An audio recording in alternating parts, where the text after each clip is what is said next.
अस्सलाम वालेकुम students. Last time हमने इसकी डेफिनेशन की थी।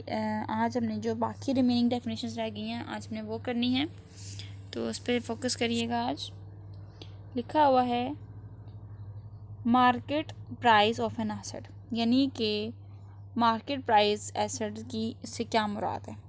लास्ट टाइम ये जो लास्ट डेफिनेशन थी वो cost price of an asset पड़ी थी कि कॉस्ट प्राइस क्या है। अब मार्केट में उसकी जो है वो एसेट की प्राइस क्या है वो देखना है। Market price of an asset से क्या मुराद है? The price at which an asset can be sold in market, यानी कि मार्केट में जिस वैल्यू से एसेट को सोल्ड किया जाता है, बेचा जाता है, वो उसकी मार्केट प्राइस कहलाती है। ठीक हो गया। यहाँ पे मार्क लिखा हुआ है, आप मार्केट लिख लीजिएगा, मिस प्रिंट हो गया ज़रा। उसके बाद है fixed installment method of depreciation.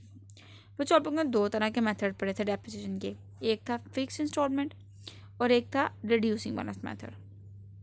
Fix installment में ये होता था हर साल जो है वो एक ही जो है अमाउंट आती थी डेप्रिसिएशन की। ठीक है, यानी कि हम उसकी कैलकुलेशन करते थे परचेज प्राइस पे। परचेज प्राइस पे कैलकुलेशन करने का मतलब ये होता था कि जब भी हमने चीज़ को ख़रीदा है तो उसकी जौन सी प्रेजेंट वैल्यू थी उसके दौरान उसकी जितनी भी डेप्रिसिएशन है वो कैलकुलेट होगी। ठीक है, तो हम हमेशा फिक्स इंस्टॉलमेंट को परचेज प्राइस पे ही कैलकुलेट करते थे। तो यहाँ पे लिखा हुआ है under this method depreciation of an asset will be equal in each accounting year. Her accounting year में ईच यानी कि एक जैसी डेप्रिसिएशन रहती है, इक्वल रहती है, तो ऐसी डेप्रिसिएशन को फिक्स इंस्टॉलमेंट डेप्रिसिएशन कहा जाएगा। उसके बाद है reducing balance method. Reducing balance method से मुराद ये होती है कि डेप्रिसिएशन जो है वो बुक वैल्यू पे कैलकुलेट होती है। बुक वैल्यू से मुराद क्या होता है? बच्चे आप लोगों ने पार्ट 1 में फाइनल अकाउंट पढ़ा था, उसमें आपने बैलेंस शीट के बारे में पढ़ा था। ठीक हो गया। यहाँ पे मैं छोटा सा करके लिख रही हूँ ताकि आपको समझ आ जाए। तो बैलेंस शीट में आपने देखा था कि जब भी एसेट को माइनस किया जाता था डेप्रिसिएशन उसकी कैलकुलेट करने के बाद, तो रिमेनिंग वैल्यू आप डेप्रिसिएशन की एसेट की लिखते थे कॉलम में, जो कि फर्स्ट कॉलम होता था। ठीक है, यानी कि बैलेंस शीट की एसेट साइड पे आपने जब फिक्स एसेट लिखने हैं तो पहले आपने एसेट लिखा, उसमें से लेस डेप्रिसिएशन लिखी और वो उसकी वैल्यू होगी बुक वैल्यू, यानी कि बैलेंस शीट में जो बुक के अंदर वैल्यू लिखी जाती है एसेट की, उसके ऊपर डेप्रिसिएशन को कैलकुलेट करना रिड्यूसिंग बैलेंस मेथड कहलाता है। मिसाल के तौर पे अगर हमारे पास किसी भी एसेट की वैल्यू है 70,000 कर लेते हैं। ठीक हो गया। हमने इसकी डेप्रिसिएशन लेस की 10,000 एग्जाम्पल है। ठीक है, 10,000 इसकी वैल्यू हमने माइनस की तो हमारे पास आ गया 60,000। तो 60,000 के एसेट को हमने जो है वो बैलेंस शीट में लिख लिया। ठीक हो गया।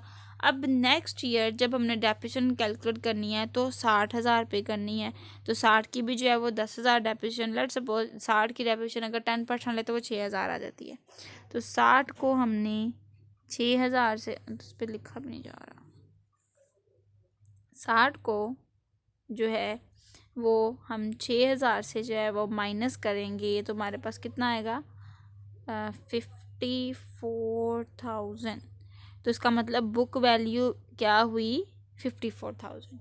यानी कहने का मतलब ये है कि जो बैलेंस शीट होती है उसके ऊपर जो कैलकुलेशन की जाती है एसेट की, उस एसेट के मुताबिक जो है वो डेप्रिसिएशन कैलकुलेट करना रिड्यूसिंग बैलेंस मेथड कहलाता है। ठीक है, तो यहाँ पे हमारे पास ये डेप्रिसिएशन इस हिसाब से क्लियर हो गई है कि बुक वैल्यू पे कैलकुलेट किया था। बुक वैल्यू मतलब बैलेंस शीट। उसके बाद है अमोर्टाइजेशन। अमोर्टाइजेशन से मुराद ये होता है कि हमारे पास जो फिक्स एसेट होते हैं उनकी भी डेप्रिसिएशन होती है, लेकिन जो हमारे पास इंटेंजिबल एसेट होते हैं उनकी डेप्रिसिएशन कैसे होती है। मिसाल के तौर पे हमारे पास जो है वो गुडविल है। गुडविल का मतलब ये होता है अच्छी रेपुटेशन। ठीक हो गया। अब गुडविल से मुराद होता है अच्छी रेपुटेशन। तो अगर हमारी गुडविल इफेक्ट हो जाए, ठीक है ना।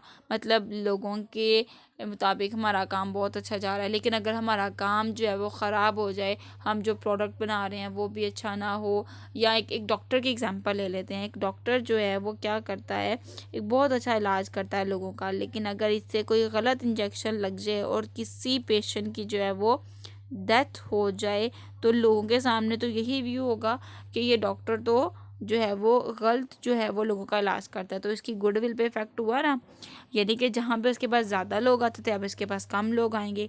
तो ऐसी डेप्रिसिएशन जिसमें गुडविल इफेक्ट होती है, जिसमें हमारे इनटेंजिबल एसेट इफेक्ट होते हैं, वो अमोर्टाइजेशन कहलाती है। ठीक हो गया। अमोर्टाइजेशन से मुराद ये होता है कि जो हमारे पास इनटेंजिबल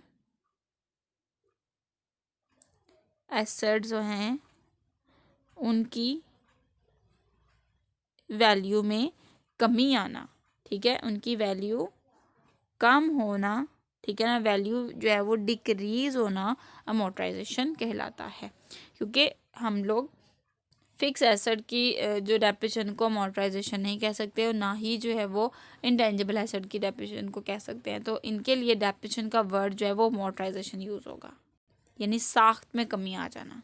ठीक है, तो यहाँ पे डिटेल लिखी हुई है, the decrease in the value of intangible asset, intangible asset की वैल्यू में कमी आना जो है वो अमोर्टाइजेशन कहलाता है, such as patent, copyrights, goodwill, ATC.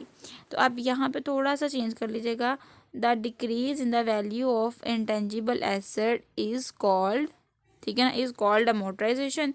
ये लिखने के बाद आगे ये एग्जाम्पल लिख लीजिएगा, ठीक है। उसके बाद नेक्स्ट हमारे पास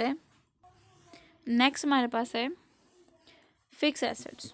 यानी फिक्स एसेट्स क्या होते हैं, assets which have long life, यानी जिनकी लॉन्ग लाइफ होती है, and which are the bought for use for long period of time, जो ज़्यादा अरसे के लिए इस्तेमाल होता है, लॉन्ग पीरियड ऑफ टाइम इस्तेमाल करते हैं, and is called the are called the assets, उनको एसेट कहा जाता है। They are not bought for selling purpose, इनको ख़रीदने की बेचने की गरज से ख़रीदा नहीं जाता। यानी कि हम जो गुड्स ख़रीदते हैं वो हम बेचने की गर्ज से ख़रीदते हैं, लेकिन जो एसेट होते हैं वो हम यूज़ करने की गर्ज से ख़रीदते हैं। इनमें यूज़ करना हमारा जो है वो मकसद होता है। मिसाल के तौर पर अगर एक बंदा है, उसकी फ़र्नीचर की शॉप है, तो वो फर्नीचर ख़रीद के बेच रहा है, तो वो फर्नीचर फिर एसेट नहीं कहलाएगा, वो फिर उसके लिए एक्सपेंस कहलाएगा, वो उसके लिए परचेजेस कहलाएंगी, ठीक है। लेकिन अगर वही फर्नीचर, उसमें से कुछ फर्नीचर अगर वो अपने कारोबार में इस्तेमाल करने के गर्ज से ख़रीदेगा, तो वो हमारे पास फिक्स एसेट कहलाएगा। ठीक हो गया। लॉन्ग पीरियड ऑफ टाइम में इसको यूज़ किया जाता है। इसकी एग्जांपल है land, building, machinery, furniture, etc, ये सारा कुछ जो है वो इसमें यूज़ होता है फिक्स एसेट में। नेक्स्ट हमारे पास है इंटेंजिबल एसेट। इंटेंजिबल एसेट से क्या मुराद है, इंटेंजिबल एसेट से मुराद ये होता है कि वो एसेट्स जो फिज़िकल एग्जिस्टेंस जो है वो रखते हों, जिनको पकड़ा जा सकता है, टच किया जा सकता है, फील किया जा सकता है। टेंजिबल एसेट जो हमें नज़र आते हैं, मिसाल लिखी हुई है building, furniture, machinery, furniture, etc. तो फिक्स एसेट और इंटेंजिबल एसेट सेम ही है। अब दोनों में सेम डेफिनेशन लिख सकते हैं, लेकिन इसमें थोड़ी सी चेंजेस ले लें कि फिजिकल एग्जिस्टेंस की बात कर लें, जिनको पकड़ा या छुआ जा सके। तो फिक्स एसेट ही टेंजिबल एसेट भी होते हैं, और उनको भी हम जो है वो इस्तेमाल करने की गर्ज से ही लेते हैं। उसके बाद है इंटेंजिबल एसेट। इंटेंजिबल एसेट से क्या मुराद है, इसको थोड़ा जूम कर लेते हैं। इंटेंजिबल एसेट्स, इंटेंजिबल एसेट से मुराद है assets which have no physical existence, जिनकी फिजिकल एग्जिस्टेंस नहीं होती, and which can not be seen, जिनको देखा नहीं जा सकता, टच्ड, पकड़ा नहीं जा सकता, बट कैन बी फेल्ट, लेकिन इनको महसूस किया जा सकता है। Are called the intangible assets, goodwill, patent rights, trademark, etc. ठीक है, ये हमारे इंटेंजिबल एसेट्स हैं सारे, जिसमें गुडविल यानी कि हमारी अच्छी रेपुटेशन है, लोगों को पता है कि जी ये बहुत अच्छा काम करते हैं, लेकिन वो सिर्फ महसूस कर सकते हैं या हमारी सलाहियतों को देख के तो वाज़ह तौर पर कर सकते हैं। कॉपीराइट और ट्रेडमार्क जो हैं वो इसकी एग्जांपल हैं। उसके बाद है वेस्टिंग एसेट। वेस्टिंग एसेट क्या मुराद है, asset whose value gradually reduce on account of use and finally exhausted completely also called wasting assets, यानी कि ग्रेजुअली कम होते हैं इस्तेमाल करने की वजह से, फाइनली एग्जॉस्ट हो जाते हैं, मुकम्मल तौर पे ख़त्म हो जाते हैं, मिकदार ही इनकी मुकम्मल तौर पे ख़त्म हो जाती है, वो हमारे पास वेस्टिंग एसिड कहलाते हैं। मिसाल के तौर पे हम जो खाना खाते हैं, वो खाना हमने खाया, ठीक है ना, उसके बाद उसकी क्वांटम यानी उसकी मिकदार जो है वो ख़त्म हो गई। अगर मतलब फॉरेस्ट की एग्जांपल है, अगर फॉरेस्ट में जितने भी जंगल हैं, जंगल में जितने भी दरख्त हैं, वो सारे दरख्त अगर हम लोग काट लेते हैं, काट के उनको यूज़ कर लेते हैं, तो ऑब्वियसली वहाँ पे जंगलात में जंगल भी ख़त्म हो जाएंगे। माइन कहते हैं कान को, तो कान गिनी करके हम अगर जैसे कोयले की कान है, या हमारे पास जो है वो नमक की कान है, या तांबे की, यानी जितने भी हमारे पास मटेरियल्स मौजूद होते हैं, मेटल्स मौजूद होते हैं, उनकी जो कान होती है उनको यूज़ करते जाएं, तो ऑब्वियसली वो एक टाइम पर आके मुकम्मल तौर पे ख़त्म हो जाती है। तो ऐसे एसिड जिनको इस्तेमाल करने से उनकी क्वांटम में कमी आ जाती है, वो मुकम्मल तौर पर ख़त्म हो जाती हैं, वो हमारे पास जो है वो वेस्टिंग एसिड्स कहलाते हैं। ठीक है, ये डेफिनेशन थी आज हमने कंप्लीट कर ली हैं। अब इनको याद कर लीजिएगा। अपना बहुत सारा ख्याल रखिएगा। अल्लाह हाफिज़।